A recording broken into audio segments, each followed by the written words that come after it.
Hello everybody, how are you guys doing? This is Rob of Rule of Two Review. Welcome back to the channel, and yes, I am taking another break from Metroid Prime Remastered videos to discuss the other biggest and most exciting game out there right now, which of course is The Legend of Zelda Tears of the Kingdom. Again, I will remind you I do have more Metroid related videos and topics to discuss in the coming week or so because I am so just enthralled with everything happening around my favorite game of all time and my favorite franchise of all time. Plenty of ideas bouncing around in this old noggin, an interesting thing to talk to you guys about when it comes to Metroid Prime, and the entire franchise. However, you may know that Metroid is my favorite franchise of all time, but you may also know that Zelda is my second favorite franchise of all time. And as we all know, we are on the cusp of a brand new mainline Zelda game, Tears of the Kingdom.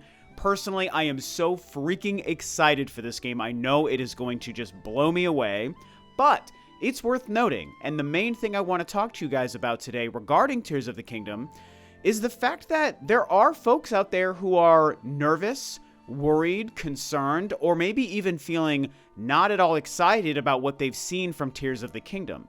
And I want to talk about this because personally, I am over the moon excited for this game because I know it's going to be amazing. However, I also kind of understand why some people say that. So I feel like there's an interesting dichotomy around what's happening with Zelda and people's hype or lack of hype around the game, the materials we've seen so far, and if Nintendo will even give us more before the game releases. So essentially, my viewpoint to it right now comes down to this. Like I just said, I do understand why some people are feeling maybe a little underwhelmed by what we've seen from Tears of the Kingdom, but also my personal belief is that I don't think we actually have much to worry about. I just don't think we live in a world where Nintendo can really mess up The Legend of Zelda, and especially if they're basing it off of the idea and the world and the gameplay of Breath of the Wild, I even more so believe that. I just don't think that Nintendo spent 6 years working on a sequel to one of the best-selling games of all time, one of their best-selling games, one of the best-reviewed games of all time, just to make it underwhelming and not feel great. I mean, whether or not it is better than Breath of the Wild, the jury's still out. We have to wait to actually play it and see how everyone kind of comes down on one side or another. But I don't think that Tears of the Kingdom has to necessarily be better than Breath of the Wild to still be great or amazing or even worth the 6-year wait. And that's what I really personally feel when it comes to my hype for Tears of the Kingdom, is I don't think Nintendo is going to mess this up. They've messed up the Zelda franchise very few times in the past. For me personally, I actually think, boy, I know I'm going to get myself in some hot water when I say this, but the only Zelda game I've ever played that really, I would say, let me down, quote unquote, is actually Spirit Tracks on the DS, which is a game that I know a lot of people really, really enjoy.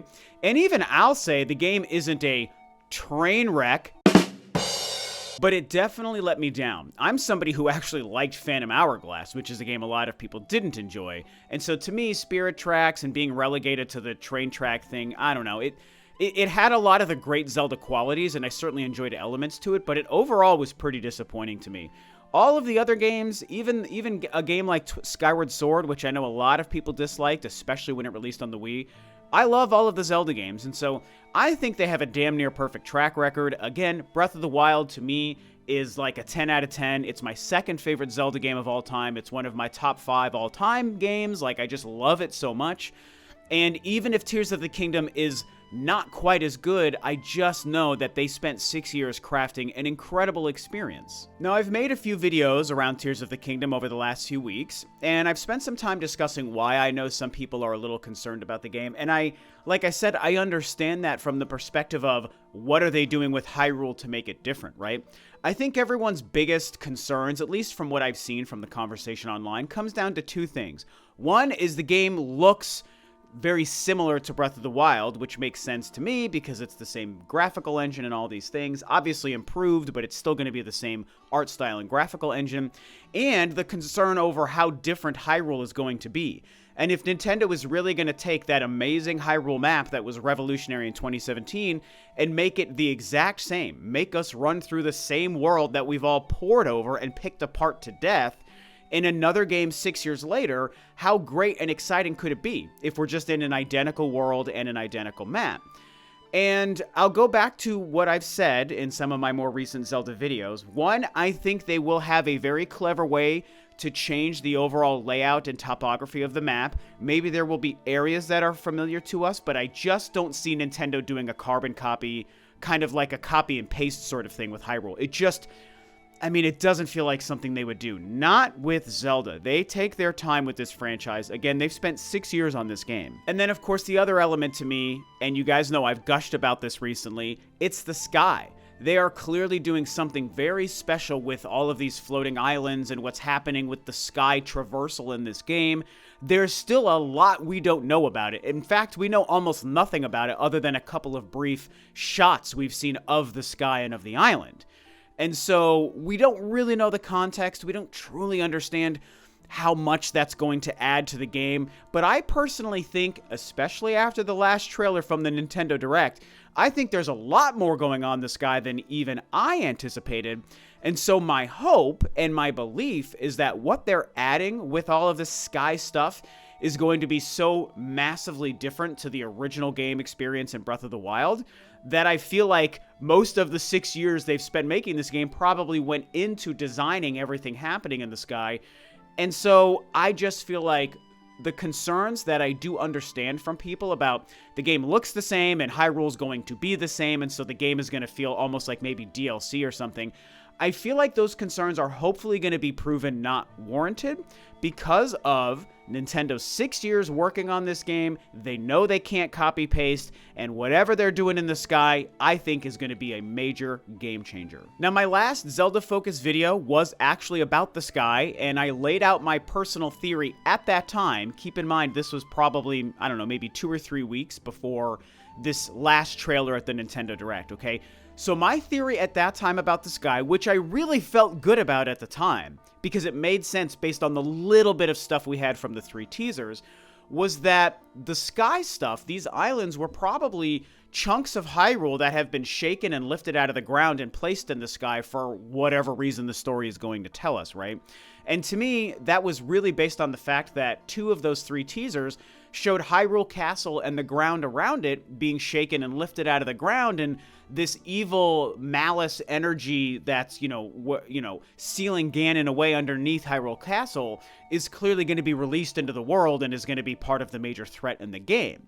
Now, those teasers never showed Hyrule Castle specifically floating in the ground, but they did show that it was being lifted out of the ground at least a little bit. So when I saw that with Hyrule Castle, and then I see all of these other floating islands in the ground, my natural thought was, well, maybe these islands are other parts of Hyrule, and this huge earthquake maybe ravages all of Hyrule, maybe because Ganon is released or re-released. And so these sections of the map are going to be lifted out of the ground, which does 2 things. It adds stuff in the sky to traverse, and it would change the topography of Hyrule below because huge islands will be lifted out of the ground. And so naturally, the whole layout of the map will change simply because of that. Now, it's worth noting that on top of that, time, I think, will have passed in this game, and I think that they can use the passing of time between Breath of the Wild and Tears of the Kingdom, depending on how long that is, by the way, could also aid into how they might change structures and layouts and mountains and rivers and all of these different things. Whether they're floating islands, whether it's Hyrule below, I think that the combination of these islands and the passage of time is going to lend to everything feeling different in the sky and on the ground. Now, what I have to admit is after watching this newest trailer from the Nintendo Direct, I kind of feel like my theory about the islands being parts of Hyrule lifted out of the ground is ultimately probably wrong. However, the reasons I feel like my theory is proven wrong is actually more exciting because this last trailer gave us a couple of absolutely mind-blowing shots of the sky and all this floating architecture in these islands that honestly looks so much more in-depth and involved to me that it means that there's more that they've probably done to the sky element to this game than I thought initially by just taking chunks of Hyrule and placing it in the sky. There are some serious things going on, like dungeon quality level contraptions and architecture and what look like huge puzzles going on in the sky from this new trailer. None of it is clearly stuff that was lifted out of the ground from Hyrule, and so that's why I'm like, okay, I felt good about my theory before this newest trailer, but with new trailers and with new information, opinions and theories evolve, and so I've now evolved my theory. I don't think my original thought was correct. And so let's look at some of these shots. There's only a few here from this last trailer from the Nintendo Direct, but I want to focus on some of these again and talk about what I'm seeing and why I think it makes the sky element massively exciting. Now, the first one doesn't show anything really new in terms of the sky, but it does show a great visage of Hyrule ahead of Link, and this section and these like mushroom things, we clearly saw those in Breath of the Wild, and so I don't think this is that same section from Breath of the Wild's map, but we've seen them before, so this doesn't necessarily, at least it doesn't let me know if this is a different Hyrule map from the first game, because again, I don't know that map front to back. You know, I put in like 150 hours into Breath of the Wild, but I didn't memorize that map. It was massive. So maybe you can tell, but to me, I can't tell if this is the same or different from Hyrule, but we do see a huge island floating right above Link here. And then even to the left of that is something that might be another vertical island of some kind. There looks like there might be something off to the right, kind of right next to Link's glider. That could be some big kind of square sort of island thing. And then there's other islands way in the back, and there's a clump way in the back of islands, big and small. And so again, this is just a shot that to me, it doesn't show any new architecture for the islands, but it does show just how many there are and how far back they go. And it more concretely confirms that there are like big individual islands and then clumps of smaller islands. And that kind of stuff just gets me very excited. Now, the next three shots are the ones that really show what could be going on with the sky. And this next one might even be my personal favorite, because now we are really seeing how complex the sky element and the sky traversal is going to be in this game. Because, you know, kind of off to the center left, right, we can see just a couple of regular islands and what looks like a bridge connecting some of them and another island floating below it. Man, that looks so fun. I want to go to there. I want to run around on that. It looks so freaking cool, man. I can't believe we're going to be doing this floating above Hyrule. That looks so freaking awesome, right? And so it still looks like regular islands, though, and with a bridge connecting it and all that, so that becomes very cool. But look at the other stuff, you guys. We know what we're looking at. It's all of the vertical stuff we see. Is this going to be what maybe some of the dungeons are? I mean, there's major puzzle solving going on there. What is that main one that is like right in front of Link that is a bunch of different separated sections going higher and higher and higher into the sky? What the hell is that, man? It is so cool. How are we going to traverse that thing? Is that a puzzle? Is that a dungeon? Is that just a randomly unique layout of floating islands? There ain't no way that came out of the ground of Hyrule. That is something that came from somewhere else that was put there on purpose for a unique purpose within the game's story.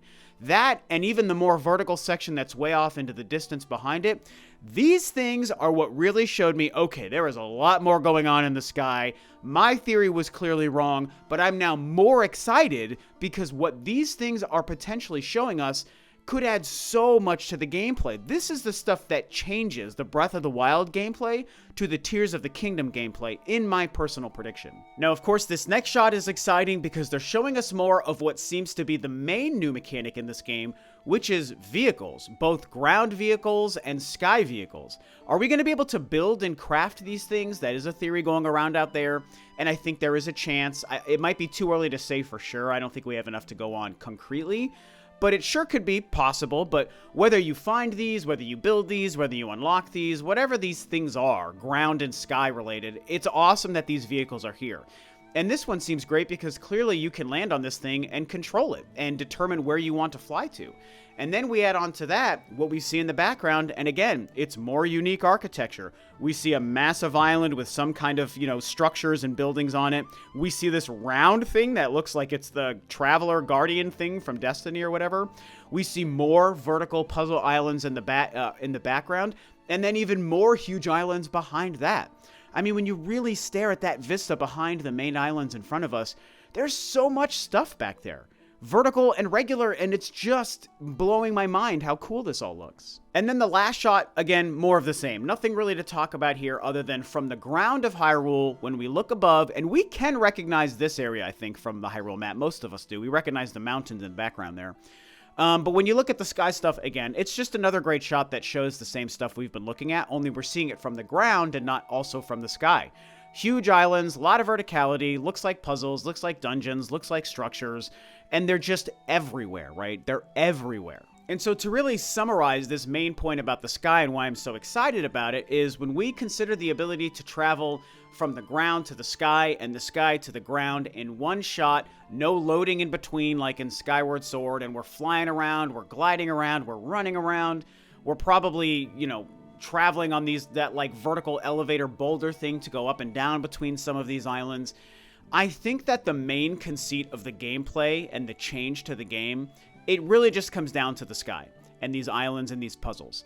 And I think that some folks might be really overlooking how significant of a role this could play in changing the game from Breath of the Wild to Tears of the Kingdom. Granted, Nintendo has to deliver on it, and so maybe they dropped the ball on this whole sky thing and this island stuff. But after this new trailer and some of these new screenshots we've looked at here, I just don't see how they're going to drop the ball. They've clearly put in so much time and effort. And if we add on to the sky stuff the possibility of the map of Hyrule somehow being changed, again, if there's an explanation within the story that says a lot of time has passed and somehow Link and Zelda hasn't aged, right? And this isn't, I'm not even touching on the story implications in this video. This is really just focusing on the gameplay and the sky stuff again. If there's reasons that they can tell us that more time has passed than maybe just like a couple of years, then there's a great chance for Nintendo to have changed the layout of Hyrule because, I don't know, let's say 100 years has passed for whatever reason, right? It takes 100 years for Ganon's threat to come back, and Link and Zelda were sleeping in time chambers again, and they have to wake up and do whatever, right? So let's say, hundreds or 100 years has passed. That means that you can use that excuse to change the layout of the Hyrule map. Some sections might be familiar, but some could be very different. New structures could be built. New temples could be around. Some of the mountains might change. New rivers could be there. Some rivers might have dried up. I mean, the list goes on the amount of things you can change to an existing map if you write into the story a massive time jump, especially of like 100 years or a couple of 100 years. If we learn that this game is only a few years later, that changes things. And so that's where I understand the concern. And I'll be honest with you guys again. If for some reason this is a copy-paste map of the same Hyrule from Breath of the Wild, I mean, I still think the game is going to be great. But yeah, I would probably be a little disappointed going into the game. I really would be let down if that's the case. The sky stuff is a massive change, and I believe in how exciting that is. But I think it would be hindered by a copy-paste map from Breath of the Wild. So, we don't know this. This is just, we're fans. We're looking at trailers and screenshots and teasers and trying to dissect what we can. I am laser focused on the sky stuff, as you can tell, and I think that it's going to be the biggest change to the game that puts most of my fears at ease. But we don't yet know if they've changed the map to Hyrule significantly or not. And even I, with all of my hype around the sky and around this game, even I will feel disappointed if this is just a copy-paste map. And because I think Nintendo is smart enough to know that that would be disappointing, that's why I think I just have faith. Until I play the game and find out for myself if this is right or wrong, I just am going to have faith in Nintendo's Zelda game development to know it would be a letdown to copy-paste that map. And so between the sky and the changes to Hyrule I'm assuming and hoping they're making, I just think this game is going to be incredible. And so I know a lot of people have concerns and fears out there about the game, and they're worried it's just going to feel like DLC. I understand it, but when I see what we've seen from this last trailer, honestly, I just personally don't have those fears.